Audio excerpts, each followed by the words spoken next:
السلام علیکم ورحمۃ اللہ وبرکاتہ. الحمد للہ رب العالمین والصلاة والسلام علی اشرف الانبیاء والمرسلین نبینا محمد وعلى آلہ وصحبہ اجمعین. اما بعد. عن سهل بن سعد عن النبي صلی اللہ علیہ وسلم قال انا وكافل اليتيم في الجنة هكذا وقال باصبعه السبابة والوسطى. رواه البخاری. محترم سامعین، اللہ رب العالمین کا بے پناہ شکر و احسان ہے کہ اللہ تعالیٰ نے پھر ایک مرتبہ موقع عنایت فرمایا کہ آپ سے ہم کلام ہوں. جیسا کہ جنت میں لے جانے والے اعمال کا تذکرہ سلسلہ وار طریقے سے پیش کیا جا رہا ہے، انہی اعمال میں سے ایک عمل یہ ہے کہ یتیم کی کفالت کرنا، یتیم کی سرپرستی لینا، جس کے بارے میں نبی کریم صلی اللہ علیہ وسلم نے یتیم کی کفالت لینے والے کے لیے بشارت دی ہے کہ میں اور یتیم کی کفالت کرنے والا جنت میں اس طریقے سے ہوں گے. اور نبی کریم صلی اللہ علیہ وسلم نے وسطیٰ کو اور سبابہ دو انگلیوں کو اشارہ کر کے بتایا، یعنی نبی کریم صلی اللہ علیہ وسلم سے جنت میں یتیم کی کفالت کرنے والا مومن بندہ اس طریقے سے قریب ہوگا. محترم سامعین، جہاں نبی کریم صلی اللہ علیہ وسلم نے یتیم کی کفالت کی طرف ترغیب بھی دلائی ہے اور اس کی فضیلت بھی بیان کی ہے، وہیں تنبیہ بھی کی ہے. اور قرآن کریم میں بے شمار آیتیں ہیں جس میں یتیم کے تعلق سے باتیں بتائی گئی ہیں، جو انشاءاللہ آگے آپ کے سامنے رکھی جائیں گی. ایک حدیث ہم کو مسند احمد میں اور سنن ابن ماجہ میں صحیح حدیث ملتی ہے، جو حضرت ابو ہریرہ رضی اللہ تعالیٰ عنہ سے روایت ہے کہ انہوں نے کہا کہ نبی کریم صلی اللہ علیہ وسلم نے ارشاد فرمایا: اللہم انی احرج حق الضعفین الیتیم والمرأة. نبی کریم صلی اللہ علیہ وسلم نے ارشاد فرمایا کہ اے اللہ، میں لوگوں کو ضعیفوں کے حق سے بہت ڈراتا ہوں، ان میں کوتاہی نہیں کرنا. یعنی ایک یتیم ہے، دوسری عورت ہے، ان کے بارے میں نبی کریم صلی اللہ علیہ وسلم نے اپنی امت کو تنبیہ کی ہے.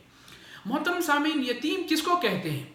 یتیم کہتے ہیں اس بچے کو جس نے اس دنیا میں آنکھ کھولنے سے قبل، یا آنکھ تو کھولا ہے، یعنی سن شعور کو پہنچنے سے پہلے اپنے والد کے سایہ عاطفت سے محروم ہو گیا. یعنی اس کے والد کا انتقال ہو گیا، وہ سن بلوغ کو نہیں پہنچا ہے، سن شعور کو، یعنی جسمانی طور پر یا عقلی طور پر، یعنی قوت کے لحاظ سے وہ اس حال میں چھوٹا سا بچہ ہے اور وہ اپنے والد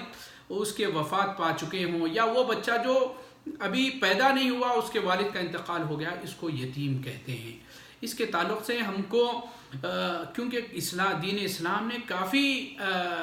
تنبیہ بھی کی ہے، احکامات بھی بتائے ہیں، کیونکہ عمومی طور پر یہ ایک ایسا بچہ ہے جو لاوارث اور حقیقی سرپرست سے محروم ہو جاتا ہے. بہت سے بے غیرت اور ظالم جو دنیا کے حریص لوگ ان کے حقوق ہڑپ لیتے ہیں، ان کو لاوارث چھوڑ دیتے ہیں. اس لیے اسلام نے ان کے بارے میں ہم کو بڑے سخت انداز میں کچھ تاکیدی احکام نازل فرمائے اور کچھ حقوق متعین کیے ہیں، تاکہ جس کی ادائیگی تمام مسلمانوں پر واجب قرار دی ہے. محترم سامعین، آپ تمام جانتے ہیں کہ یتیموں کے ساتھ جو سلوک، ناروا سلوک کیا جاتا ہے، ان کے ساتھ جو بے اعتنائی برتی جاتی ہے، ان کو ایسے ہی چھوڑ دیا جاتا ہے، ان کے ساتھ الگ سلوک کیا جاتا ہے، یہ کسی سے مخفی نہیں ہے. یتیم کے ساتھ بالکل ایک الگ سلوک کیا جاتا ہے، جس کے بارے میں اسی لیے نبی کریم صلی اللہ علیہ وسلم نے ہم کو خاص یتیم کے ساتھ حسن سلوک کی، ان کے ساتھ اچھی تربیت کی، ان کے ساتھ اچھے طریقے سے معاملہ کرنا، ان کی کفالت کی ذمہ داری لینے کی ہم کو ترغیب دلائی ہے. کیونکہ محترم سامعین، نبی کریم صلی اللہ علیہ وسلم سے بہتر کون جان سکتا ہے یتیمی کے درد کو؟ کیونکہ نبی کریم صلی اللہ علیہ وسلم خود یتیم پیدا ہوئے. نبی کریم صلی اللہ علیہ وسلم کی ولادت سے پہلے آپ کے والد عبداللہ بن عبد المطلب کا انتقال ہو چکا تھا. آپ یتیمی کی حالت میں پیدا ہوئے. اور میں آپ کو ایک واقعہ چھوٹا سا مختصر ذکر کرتے ہوئے آپ کو احساس دلاؤں کہ زمانی جاہلیت میں بھی یتیم کو وہ مقام حاصل نہیں تھا جو ایک وہ لڑکے کو حاصل ہوتا تھا جس کے والد زندہ ہیں. اس کی مثال یہ ہے کہ جب نبی کریم صلی اللہ علیہ وسلم پیدا ہوئے تو عرب کا جو رواج تھا وہ یہ تھا کہ سیدات اپنے بچوں کو دودھ نہیں پلاتی تھی، بلکہ قریے سے بعض خواتین آتی اور شیرخوار بچوں کو لے کر چلے جاتی. حسب رواج کچھ خواتین جب نبی کریم صلی اللہ علیہ وسلم جس سال پیدا ہوئے، کچھ خواتین آئیں اور انہوں نے اپنے شیرخوار گھروں پر گئی، جہاں شیرخوار بچے تھے ان کو لے کر جانے لگی. تو نبی کریم صلی اللہ علیہ وسلم کے گھر پہ بھی خواتین آئیں، لیکن جب ان کو معلوم ہوا کہ نبی کریم صلی اللہ علیہ وسلم یتیم ہیں، یعنی آپ صلی اللہ علیہ وسلم کے والد کا انتقال ہو چکا ہے، تو انہوں نے کہا کہ ہم کو یہاں سے کیسے اچھا معاوضہ مل سکتا ہے، کیسے اچھا ہم کو انعام مل سکتا ہے، اور انہوں نے انکار کر دیا اور نبی کریم صلی اللہ علیہ وسلم کو چھوڑ دیا۔ یہاں تک کہ حلیمہ سعدیہ رضی اللہ تعالی عنہا بھی آئیں، جو جن کا قبیلہ بنو سعد سے تھی، اور آئیں اور نبی کریم صلی اللہ علیہ وسلم کو دیکھا، لیکن جب انہوں نے بھی دیکھا کہ آپ کے والد نہیں ہیں تو دوسرے گھروں کی طرف چلی گئی، لیکن وہ جب ان کو کوئی بچہ نہ ملا تو پھر وہ آئی اور نبی کریم صلی اللہ علیہ وسلم کو اپنایا۔ اس کے بعد جو ثمرات، جو معجزات نبی کریم صلی اللہ علیہ وسلم کے ان کو جو ثمرات ملے ہیں، اس کی تفصیل الگ ہے۔ مجھے یہاں بتانے کا جو نقطہ ہے وہ یہی ہے کہ یتیم کے ساتھ دیکھیے زمانے جاہلیت میں بھی یہ سلوک ہوتا تھا کہ اس کو اس بچے کی طرح کا حق نہیں دیا جاتا جس کے والد زندہ ہیں، یعنی اس کو چھوڑ دیا جاتا، اس کو سمجھتے کہ ان کے ساتھ کیسے بہتر سلوک کیا جا سکتا ہے۔ تو محترم سامعین، اسی لیے نبی کریم صلی اللہ علیہ وسلم نے خاص احکامات دیے ہیں یتیم کے تعلق سے، اور قرآن کریم میں ان کے حقوق کو واضح کیا ہے، جیسا کہ سورہ نساء میں بتایا گیا کہ وَآتُوا الْيَتَامَ أَمْوَالَهُمْ وَلَا تَتَبَدَّلُوا الْخَبِيثَ بِالطَّيِّبِ وَلَا تَأْكُلُوا أَمْوَالَهُمْ إِلَىٰ أَمْوَالِكُمْ إِنَّهُ كَانَ حُوبًا كَبِيرًا۔ فرمایا اللہ رب العالمین نے یتیموں کا مال جو تمہاری تحویل میں ہے ان کو ان کے حوالے کر دو، اور ان کے پاکیزہ مال کو، عمدہ مال کو اپنے ناقص اور برے مال سے نہ بدلو، اور نہ ان کا مال اپنے مال میں ملا کر کھا جاؤ، بلکہ یہ ایسا کرنے والا کیا ہے، یہ بہت ہی بڑا سخت گناہ ہے اگر کوئی ایسا کرتا ہے تو۔ اسی طریقے سے اسی صورت میں سورہ نساء میں آگے جو آیاتیں بیان کی گئی ہیں اس میں یتیم کے تعلق سے جو باتیں کہی گئی ہیں وہ یہ ہے کہ ان الذین یاکلون اموال الیتامی ظلما انما یاکلون فی بطونہم نارا وسیصلون سعیرا۔ دیکھیے اللہ رب العالمین فرماتے ہیں جو لوگ یتیموں کا مال ناجائز طور پر کھا جاتے ہیں وہ اپنے پیٹ میں کیا کریں، آگ کو بھر رہے ہیں، اور وہ کیا ہے، دوزخ میں ڈالے جائیں گے۔ اسی قسم کی متعدد آیات اور احادیث جو یتیم کے حقوق کے تعلق سے بتائی جاتی ہیں، ان کے یتیم کے حقوق کی تائید میں آتی ہیں اور یعنی تاکید میں وارد ہوئی ہیں۔ قرآن و حدیث میں یتیم کے جو حقوق بیان کیے گئے ہیں ان کا خصوصی ذکر قرآن میں کیا گیا ہے تاکہ ان کے ساتھ اچھا سلوک کیا جائے، ان کے ساتھ بہتر معاملہ کیا جائے۔ تو یتیم کے جو چند حقوق آپ کے سامنے رکھتے ہوئے اپنی بات کو ختم کروں گا۔ محترم سامعین، یتیم کے ساتھ پہلے جو حق ہے اس کے ساتھ حسن سلوک کیا جائے، کیونکہ اللہ رب العالمین قرآن میں ارشاد فرما رہے ہیں وَبِالْوَالِدَيْنِ إِحْسَانًا وَبِذِي الْقُرْبَى وَالْيَتَامَى وَالْمَسَاكِينِ۔ اللہ رب العالمین کہہ رہے ہیں کہ ماں باپ کے ساتھ سلوک یعنی اچھا برتاؤ، ان کے ساتھ احسان والا سلوک کرو، اور اپنے رشتہ داروں کے ساتھ اور یتیموں اور مسکینوں کے ساتھ اچھا برتاؤ کیا کرو۔ یتیم کے ساتھ ان کے ساتھ حسن سلوک کا معاملہ کرو، ان کے ساتھ پیار سے، ان کے ساتھ اخلاق سے ان کو عزت دینی چاہیے، کیونکہ وہ ایک سایہ عاطفت سے اور والد کی جو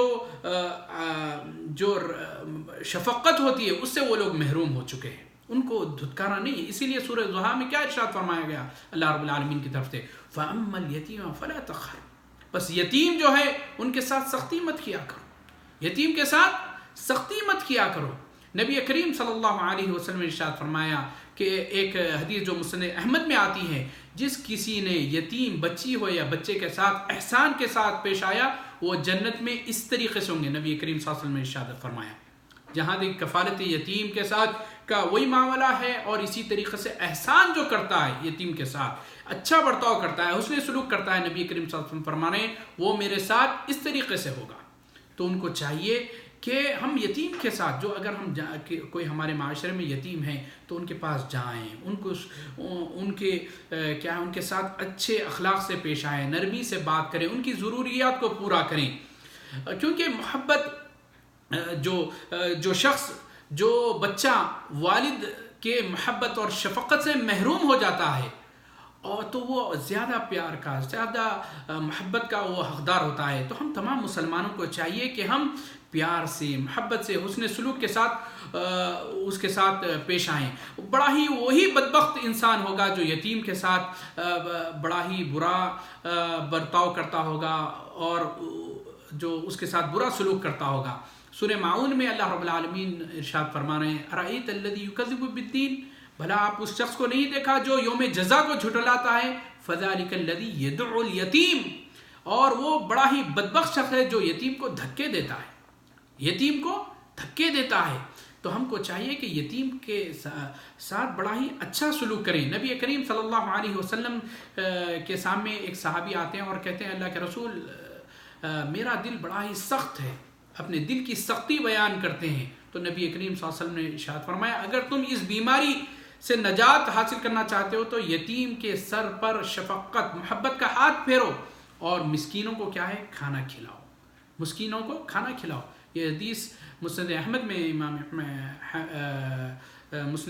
مسند احمد میں ہے، حضرت ابو ہریرہ رضی اللہ تعالیٰ عنہ سے روایت ہے۔ اسی طریقے سے یتیم کے جو حق ہیں ان کی مالی مدد کی جائے، چونکہ یتیم کا حقیقی والی اور وارث اس کا باپ اس دنیا سے جا چکا ہے اور اسے کما کر کھلانے والا کوئی نہیں ہوتا ہے، اس لیے ہم مسلمانوں کا حق ہے، تمام مسلمانوں کا، کہ ان کی مالی مدد کی جائے، ان کی ضرورتوں کا خیال رکھا جائے۔ سورہ دہر میں اللہ رب العالمین کا ارشاد ہے وَيُطْعِمُونَ الطَّعَامَ عَلَىٰ حُبِّهِ مِسْكِينًا وَيَتِيمًا وَأَسِيرًا،